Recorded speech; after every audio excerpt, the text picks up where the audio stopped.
seeing, just so you know.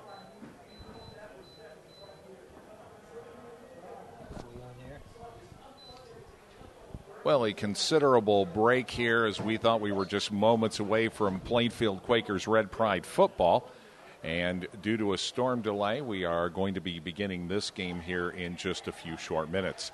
This broadcast of Plainfield High School football on Audio Sports Online is brought to you by 3 Pints Brew Pub, the Beacon Sign Company, Julia Burbridge of Remax Centerstone, County West Sports, the hardware store, Jimmy John's, Carey Digital, Copy Company Office Solutions, Ray's Trash, and the Niagara Bottling Company. We'd also like to thank the Hendricks County Flyer for making tonight's video broadcast possible.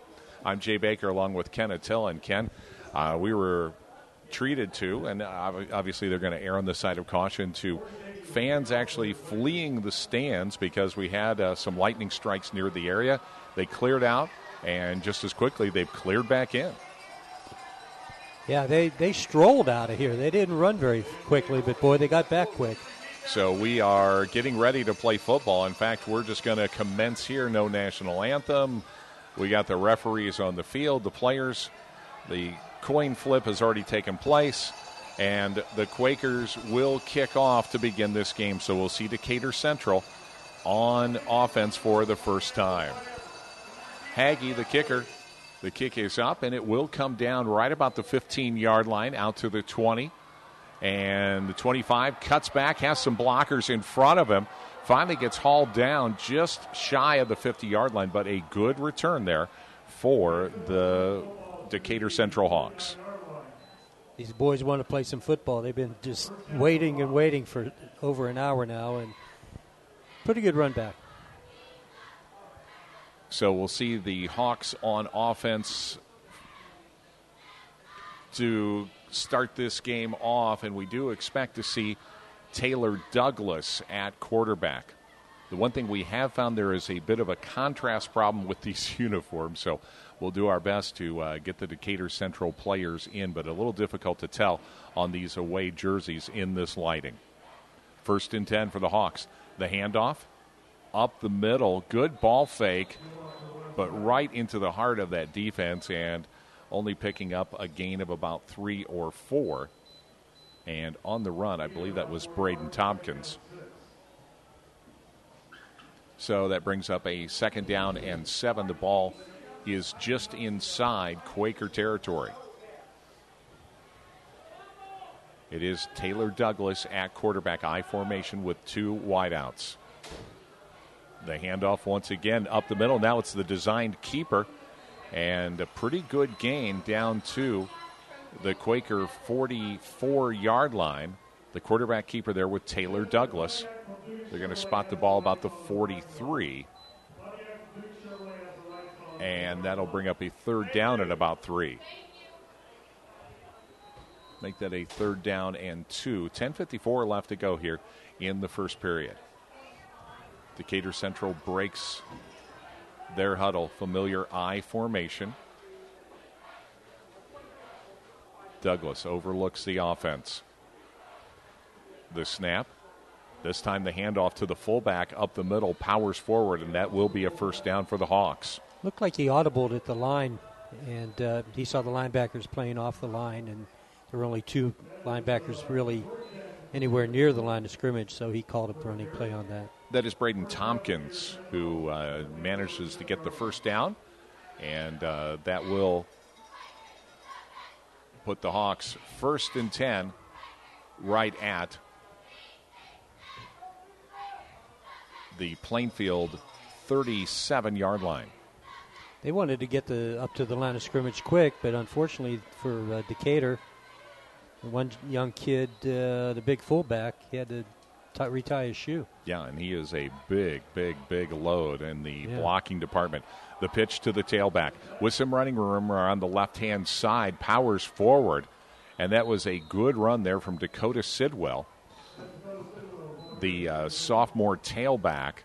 After the pitch, picked up about 6 yards now, brings the ball down to the Quaker 30-yard line.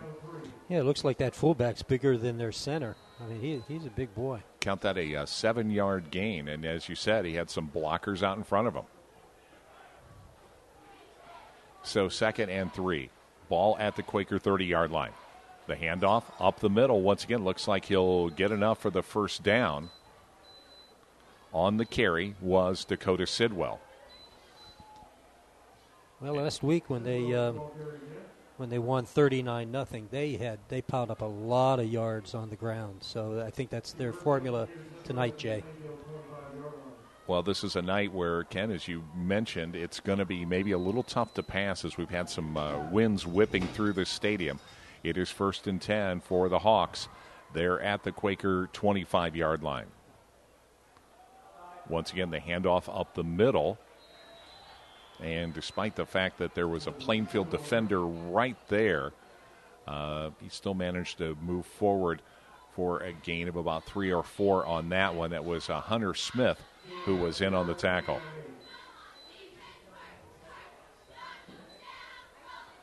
So 2nd and 8, the ball is on the 23. Decatur has stayed with the I formation, and Douglas has been under center the entire time. Douglas with the designed keeper holds on to the ball, powers forward. He's just a little shy of the first down. The tackle on the play, that was Josh Miller for the Quakers. But the quarterback keeper kept a lot of people there. It is a first down. So here is Douglas keeping him on the move here. And that was a good move there, Ken. He had the ball and had some blocks. No, the hole opened up really quick for him, and he scampered through there. So the ball now inside the Quaker red zone. Douglas goes to work, I formation. The handoff to the tailback. Great running. Great blocking, too. And outstanding blocking at the point of attack. That fullback is a load. They get the ball all the way down to the Quaker 5-yard line, and that will set up a 2nd down and 3. That's the way you run the I. You just let that fullback hit the first guy that's in the hole and should open up for the running back. That fullback is impressive. That is Jordan Jackson in it, fullback. And the handoff this time to Jackson. They hand off, and he surges forward just a little shy of the first down. But we talked about the size of Jackson. He's listed as 6'1", 230. And match that with some athleticism, and that is a tough package to bring down. Franco Harris was 6'2", 235, so just think about that. Yeah, you have a professional-sized running back at fullback, and that's a big load to stop as the Hawks now have driven down all the way to the 3-yard line of the Red Pride. They just platooned in some big players. This is a 3rd down situation. They're going to measure now, and I wondered about that because it seemed like they were close to the first down. So they're going to measure here on 3rd down. That's why you take math class in school, right? See, I've always wondered about that. Yeah. I always thought that was a totally unnecessary topic. Where on earth would math ever come in handy at anything that you do during the day? There it is. I think this one's going to be awfully close, and it looks like they are indicating a first down. So they do get the ball down to the 3-yard line and set up a 1st and goal for the Hawks here with 7:48 to play here in the first period. So the Hawks, their first offensive series, they drove down from their own 48-yard line following a nice return, and they are knocking on the Red Pride door. Offset I again this time for Decatur. The handoff, the tailback surges forward, and they are indicating touchdown. He got it. So the run from Dakota Sidwell, the tailback, powers over the right guard and gives Decatur Central their first touchdown of the game. They didn't throw one pass on that drive, did they? No, they did not, and we said that we may see a running battle. Of course, Plainfield is stocked in that department with Augie Blevins as their running back weapon as we now go to the extra point here. Soccer-style kicker. Kick is up, and it is good. Kicked it about 40 yards, so he's a pretty good kicker. Good kicker, and it is tough to see from here. I believe that is Andre Tutsi who kicked the extra point. And that may be a weapon that Decatur Central may go to, though with these windy conditions, you'd hate to have it come down here to a field goal. So 7:36, and the Quakers down 7-0 here early in the first period. Thanks to our friends at the Hendricks County Flyer who've helped make tonight's video webcast possible. Please check them out online as well as watch tonight's game at flyergroup.com. Also, after the game, Ken and I undoubtedly will be at the Three Pints Brew Pub, an excellent place for great food. They offer craft drink selections brewed on site, and it features a family-friendly atmosphere and would make a great destination for your next dining experience. They're located at 5020 Cambridge Way in Plainfield. For more information about menu and drink selections, give them a call at 829-1000. So Zach Autry will kick off here, officially listed as their punter and the place kicker for kickoffs. And the Red Pride will get a chance here on offense. Good kick, and it looks like it's going to go in the end zone. So Plainfield will begin their first offensive series on their own 20-yard line.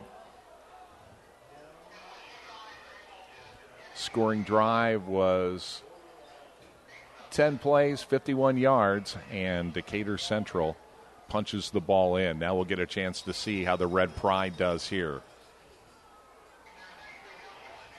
They must be chomping at the bit. Well, as you said, the rain delay, all these athletes ready to go as Jacob J. I formation behind him. Under center.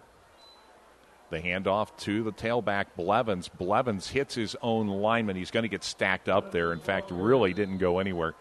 A very scrum-like play and picked up maybe a yard at the most. Well, look at that nose tackle for Decatur Central. Well, He's you huge, talked too. about him. That is Jimmy Alexander, 6 foot, 251 pounds. And, that's a lot to move around. Is 64 Scotton in there? 5'10", 268? Yeah, that's another guy who absolutely takes up some place. They're going to have to run outside on these guys. There they throw it outside. Good. The pitch to Blevins. Yeah, they're not going to find much room inside on Decatur. So Blevins does find some running room, but that sets up a third down. He got the ball out to the 25-yard line, so it brings up a 3rd and 5. So the Quakers face a third down here. Jay once again under center. Offset eye behind him. He's got wideouts branched wide, right and left. Puts a man in motion. The handoff, Augie Blevins. Blevins gets the first down. Second effort gets him out over the 30-yard line. Be 1st and 10 for the Red Pride. And, of course, the crowd goes wild, Ken. He kept his legs moving, didn't he? Yeah, he sure did. Augie Blevins gave them what they needed here. Another first down, so another 3 shots here for the Quakers. It'll be interesting to see who throws the ball first in this game, or if they're going to just have a ground attack the whole They first could quarter. batter it out here tonight, and they certainly have the weaponry to do that. Though you always wonder how many carries can Augie Blevins get. This time the end around, blockers in front. He turns the corner, gets up to the 45-yard line. The end around there, that was Chad Middleton, the big senior wide receiver. They tossed him the ball after he did the end around, and 1st and 10 for the Quakers. They get the ball out to the 45-yard line, and some good running there, some good setup there. Austin Blevins was one of the blockers. Yeah, they've got to attack the edges, and that's what they're doing very effectively. It's a good game so far. Jacob J. under center. The handoff up the middle. And once again, as you said, Ken, some stiff resistance from that defense of the Hawks. Decatur Central putting some big players up front. One of the guys that you did mention was Jacob Scotton, 5'10", 268 pounds. You talk about a low center of gravity. Yeah. Boy, he'd be a good wrestler. Maybe he is a wrestler. I wouldn't want to wrestle that kid. So 2nd down and really a gain of only about 2. So 2nd and 8. Back for our first pass. And it is complete and very successful over the middle. And a wide open receiver gives them a completion all the way down to the 20-yard line. How about that? That was Gabe Burkhart. And Burkhart with a clutch catch.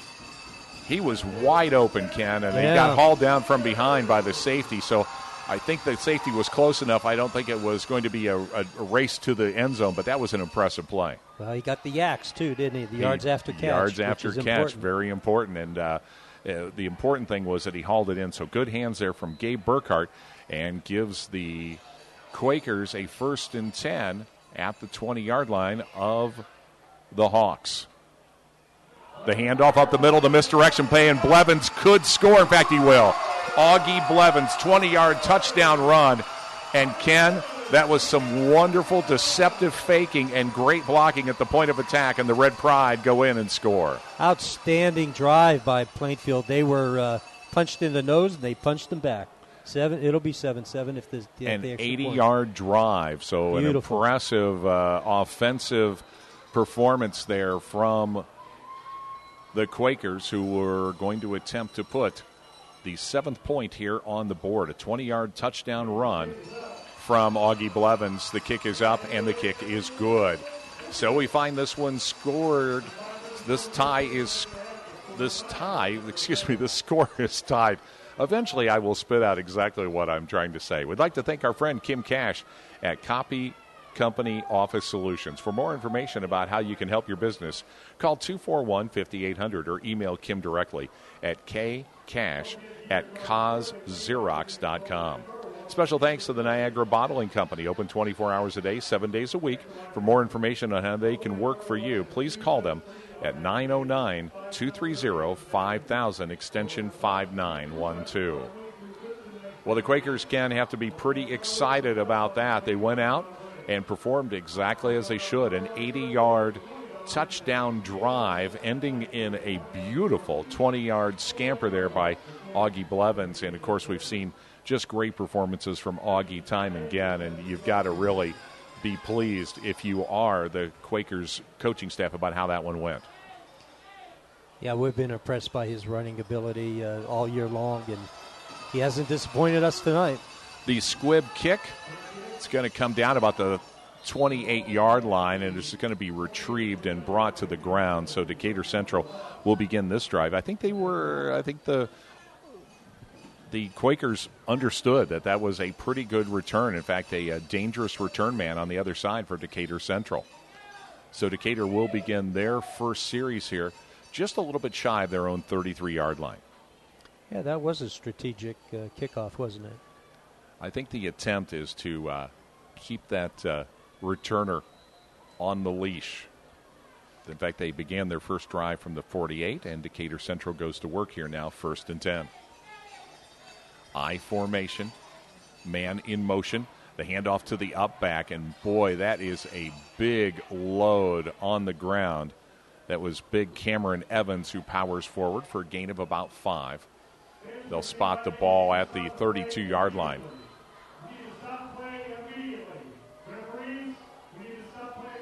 And now some distant lightning, Ken, and they are going to stop play immediately. And once again, move the players off and ask the people to vacate the stand. So this is an ongoing problem that we've had here tonight with inclement weather in the area, and they are going to clear the field. So once again, following the guidelines, severe weather guidelines.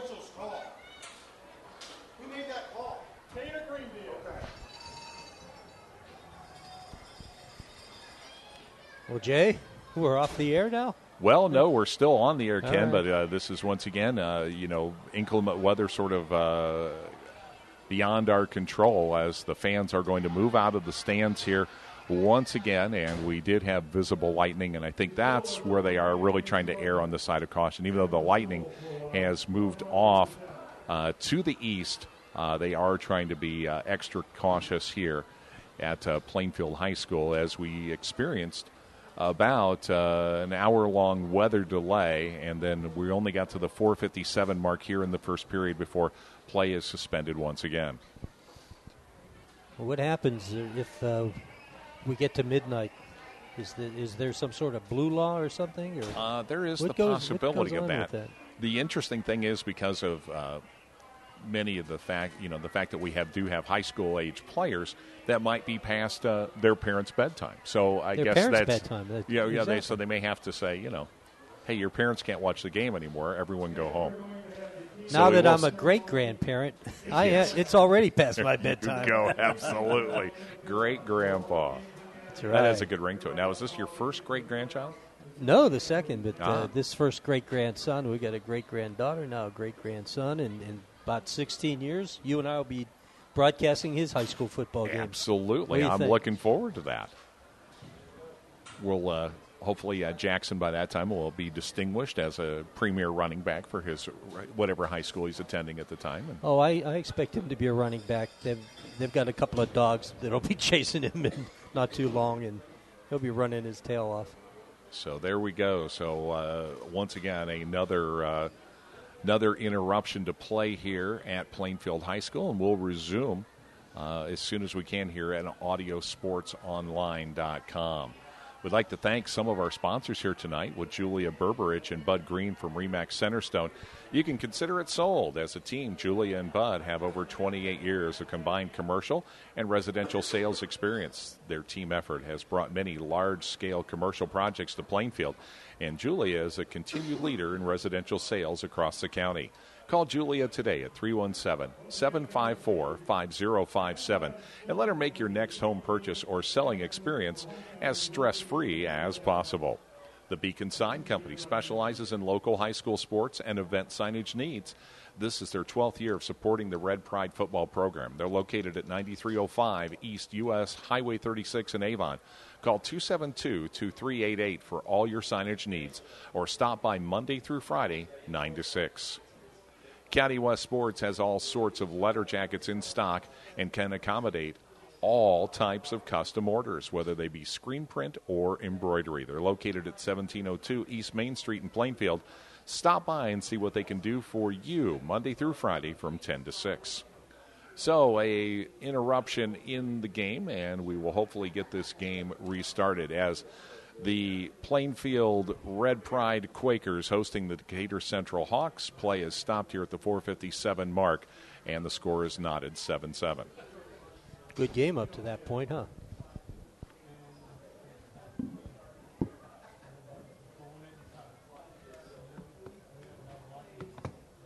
Yeah, just go ahead and leave your mic open. Yeah, I think it is. Just do what we can. Oh, it's been a terrific game. Levens is Let me text my guy.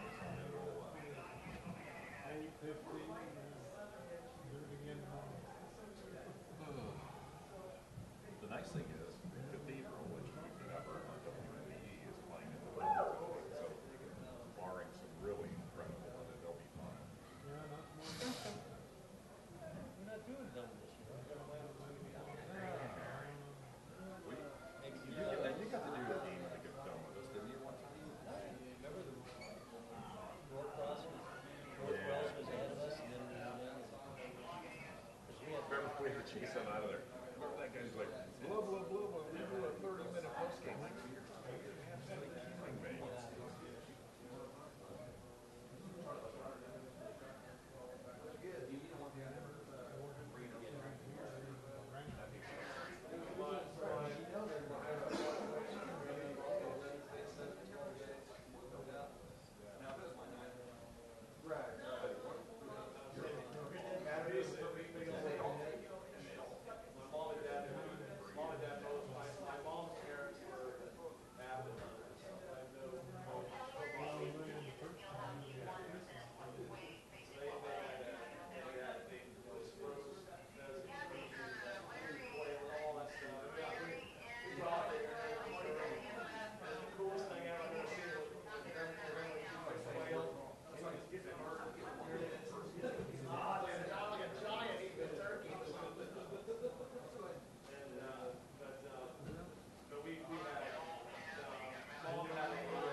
snow comes in.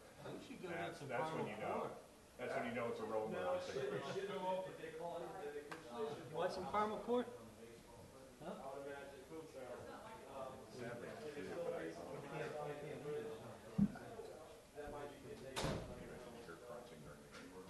Augie Blood, my yard game. Oh, I know. I mean, if you want to go down and get something, it's got to be a while before we play. I think it is. I'm going to go get it.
They're far enough south. We're just right on the. We're right on the edge. We'll end up doing this all night long. Yeah, we've had. We're coming up with some information about time width and all that stuff. Second. Just in case something goes wrong with the scoreboard. I got this. Yeah, I know, but in case electrical. All right. Lightning, got it.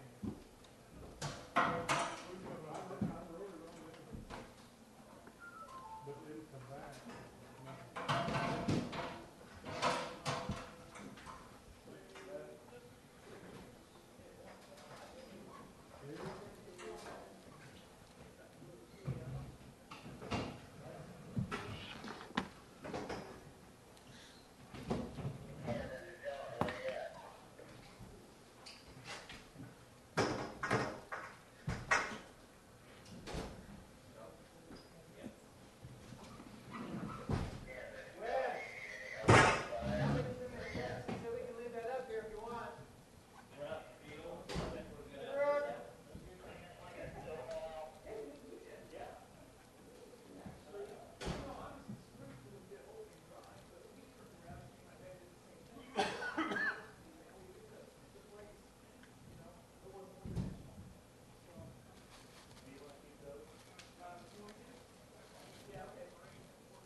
By what, Wes?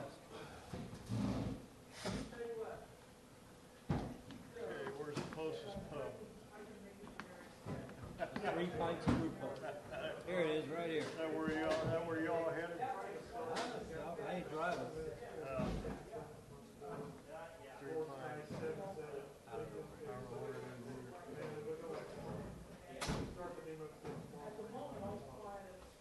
I got the caramel corn. All right.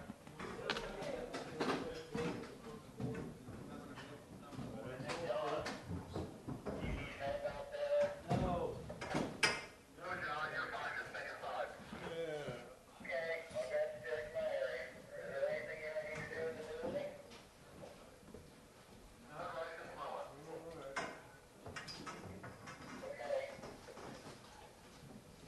Gene, here you go.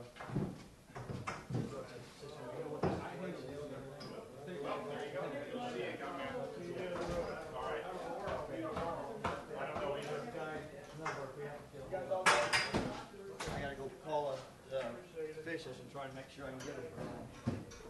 Hold off. That's what I heard.